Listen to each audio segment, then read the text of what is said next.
Thëmë drejtën kështu, kush e ka diasporën fiton.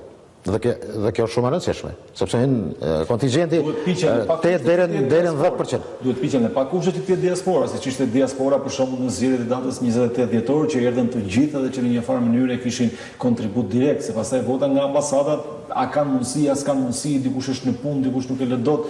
Ardhja në Kosovë ka përshtypjen e diasporës është përcaktuese për fituesin, më tepër se sa vota nga vendet ku ata jetojnë dhe punojnë. Mendimi im duke parë gjitha këto zhvillime që kanë ndodhur. Jo, regjistrimet e tyre ka qenë një shifër bukur e madhe. Edhe pa depërtu, pa udhëtu, pa orë, do të thotë me pa tranzitin marrë.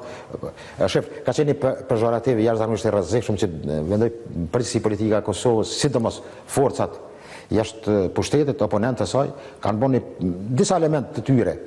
Diaspora është shembulli më i mirë, shenja më e mirë zhvillimi i zemrës së Kosovës.